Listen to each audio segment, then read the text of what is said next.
Assalamualaikum warahmatullahi wabarakatuh. Bersyukur kita kehadirat ilahi kerana dapat bersama dalam podcast YouTube TV.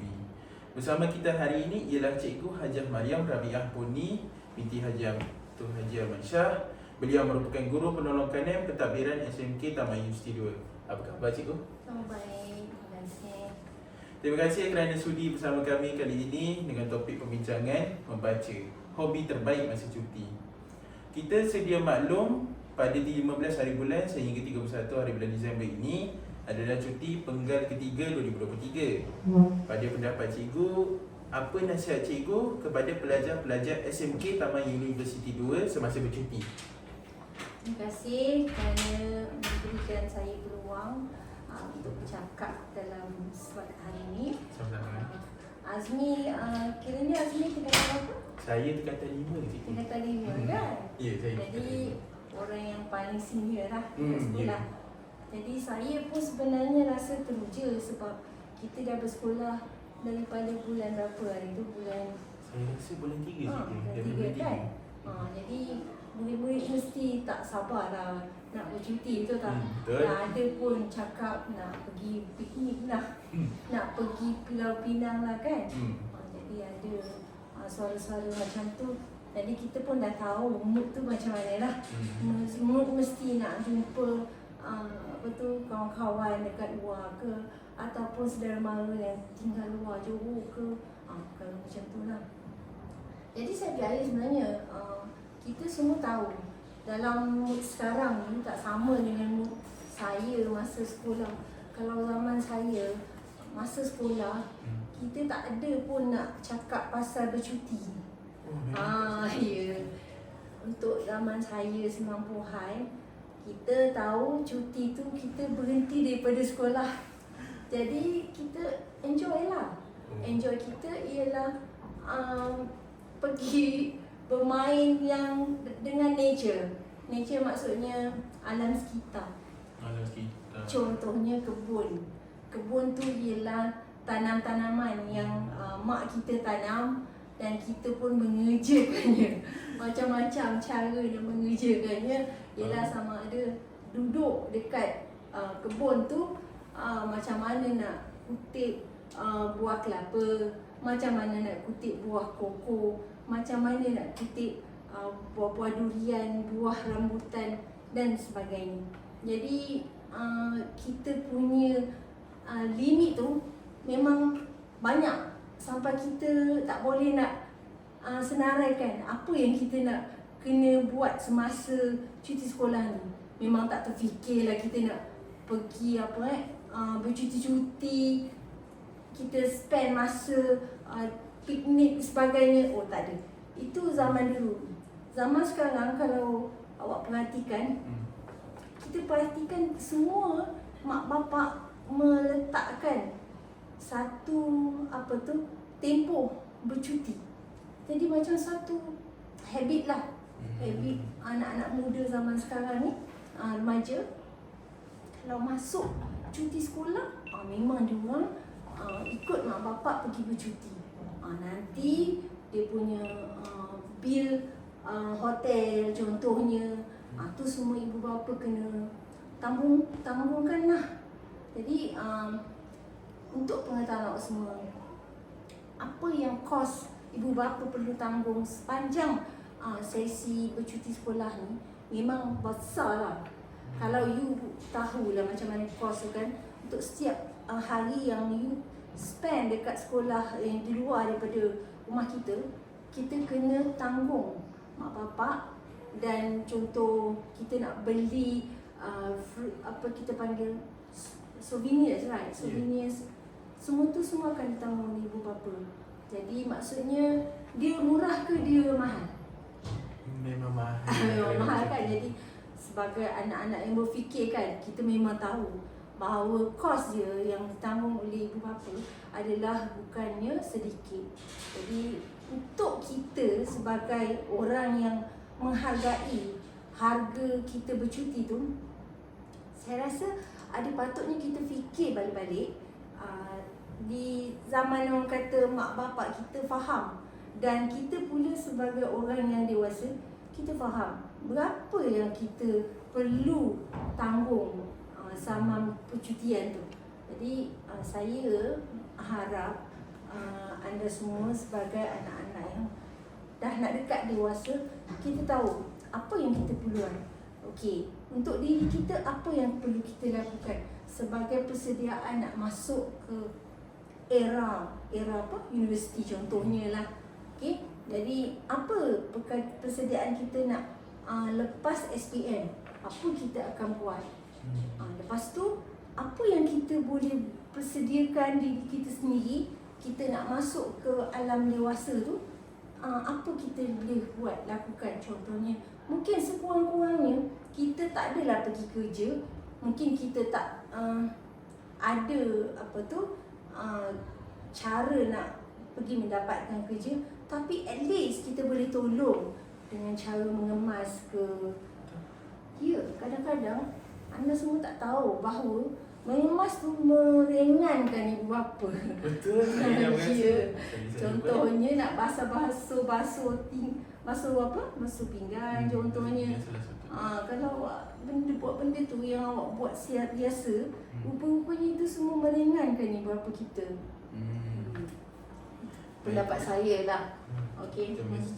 Soalan seterusnya, apa nasihat cikgu kepada segelintir pelajar yang masih malas membaca kerana sibuk dengan permainan video atau sosial media? Ini merupakan soalan yang biasa untuk awak semua lah kan. Sebab tu perkara-perkara yang awak memang biasa buat. Kita dulu zaman-zaman tu kita tak ada pun isu-isu yang sebegitu. Jadi kalau saya nak nasihatkan, ianya berkaitan dengan diri anda sendirilah.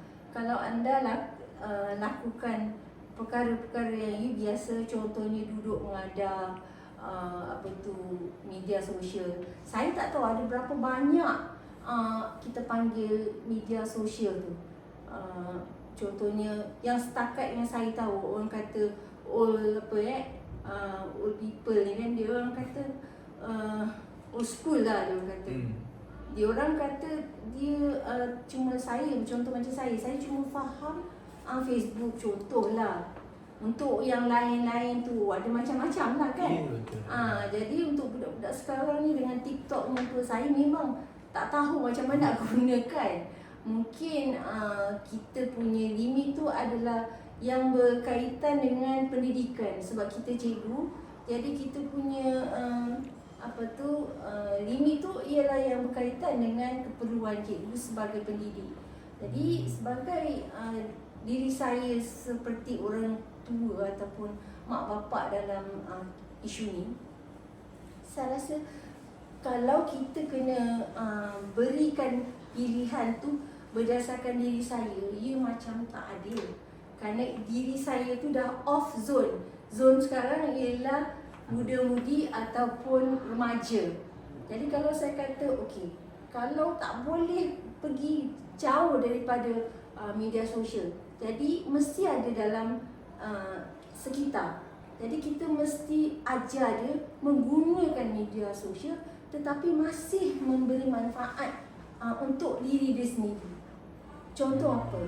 Let's say kita macam mana nak belajar kutip sampah.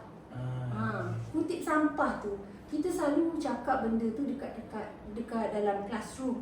Benda tu kena buat.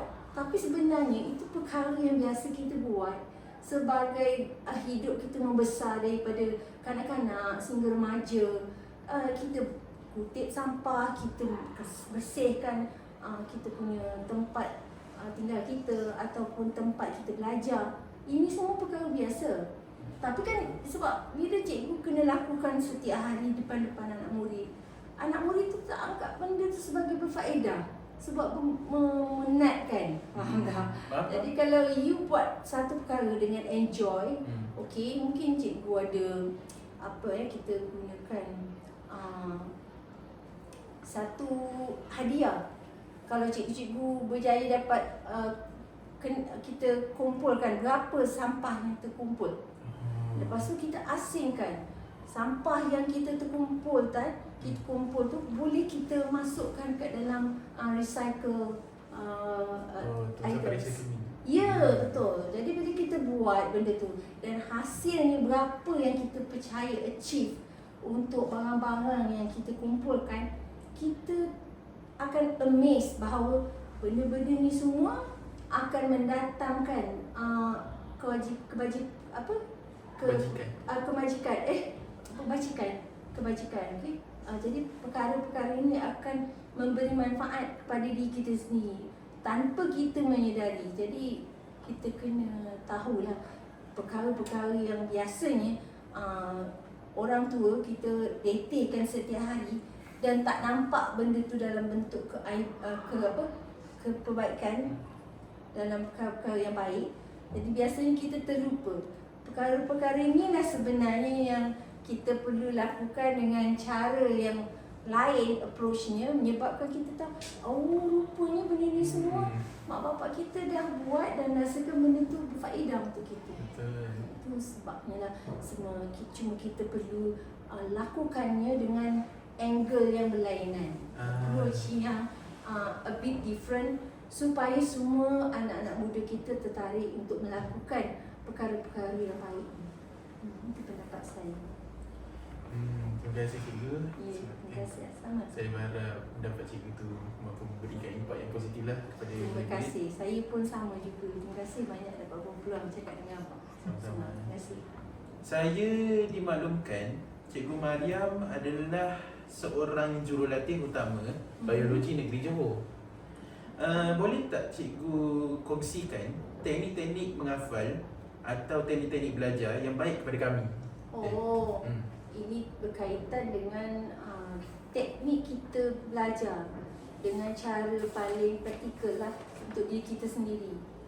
Baik, kalau saya sebagai GC biologi pada waktu itu, sebelum saya mampu ataupun menjawat jawatan sekarang sebagai fikir pentadbiran, jadi saya lebih tertumpu kepada saya punya subjek matter lah, iaitu saya punya subjek iaitu biologi.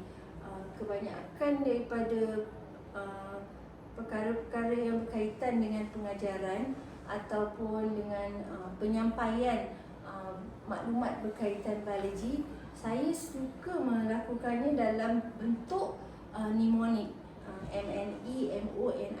Mnemonik tu maksudnya kita lakukan dalam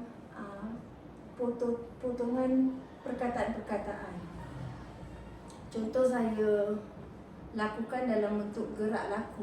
Bila ianya proses saya lakukan dalam bentuk gerak laku, kerana gerak laku itu boleh mewakili perkataan yang panjang-panjang, hanya dilakukan dengan kata-kata ataupun simbol. Jadi contoh saya selalu buat iaitu proses kita panggil mitosis. Mitosis kalau awak pelajar sains tulis, ditahulah mitosis macam mana kan? Jadi saya selalu buat mitosis macam ni lah. Macam ni.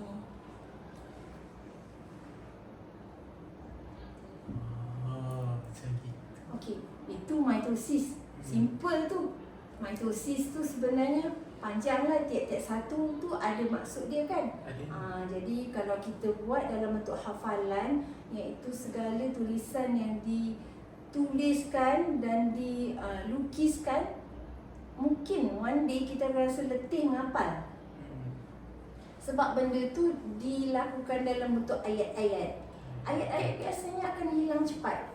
Tapi kalau dia buat dalam tingkah laku, dia akan melekat dekat dalam fikiran kita lah. Biasa yang saya faham macam tu lah. Jadi kalau saya buat begitu tu, maksudnya kita kata mitosis ini apa? Ini adalah kromosom memendek. Ya, betul. Memendek dan mengganda. Perkataannya saya susah untuk menghafal. Sebab itulah tiap-tiap satu tu dia perbuatan tu. Contoh kan perkataan ni, kan dia mengganda. Jadi kita buat tangan tu begitu, kita menunjukkan dia mengganda jadi satu kepada dua. Itulah. Jadi ini memendek. Sebab dia menebal jadi memendek. Lepas tu kita buat gini kan. Ini kita maksudnya ni apa? Ini lupa. Apa dia? Ini dekat apa tadi profasa. Itu profas. Okey. Metafasa, anafasa, telofasa. Kan boleh ingat kan? Kan pelan-pelan lah. Benda tu saya pun dah lama kan, saya dah ajak English tingkatan 1 daripada dan tingkatan 2 pada musim 2018. Lama kan? Kan, jadi saya dah tinggalkan biologi tu dah lama juga. Tapi sebab benda tu melekat dalam kepala saya. Sebab ini saya buat sendiri semasa saya adalah pelajar biologi dekat Asasi Sains Universiti Malaya. Jadi saya dah buat benda tu, saya yang buat. Jadi saya buat benda tu ikut apa yang saya perlu hafal dari saya. Jadi saya buatlah. Itu mitosis. Kalau ada lagi satu fasa, kita panggil meiosis. Meiosis tu lengkap, ada fasa 1, ada fasa 2. Tiap-tiap satu tu ada perbuatan dia. Nanti kalau kita nak buat tu panjang pula kita punya kan temubual ni. Tapi memang kena belajar lah. Sebab kalau proses-proses yang lain, tiap-tiap satu proses lain dalam biologi, semua saya ajarkan dalam bentuk proses. Sebab biologi semua involve biological processes. So this biological processes, you tak boleh cakap benda tu dalam bentuk perkataan. You kena buat dalam bentuk gerak laku. Bila you buat dalam gerak laku, dia akan ingat lama dan ingat hati. Orang kata learn by heart lah. Learn by heart because ada perilaku, perbuatan itu diingat melalui bagaimana cara cikgu mengolahkan kelakuan tu. Gitu. Nampaknya masa sudah menceburui kita. Saya ingin mengucapkan jutaan terima kasih kepada Cikgu Mariam kerana sudi meluangkan masa dan berkongsi ilmu membaca kepada kita semua. Semoga berjumpa lagi pada podcast YouTube TV yang akan datang. Sekian, wabillahi taufiq wal hidayah. Wassalamualaikum warahmatullahi wabarakatuh dan terima kasih.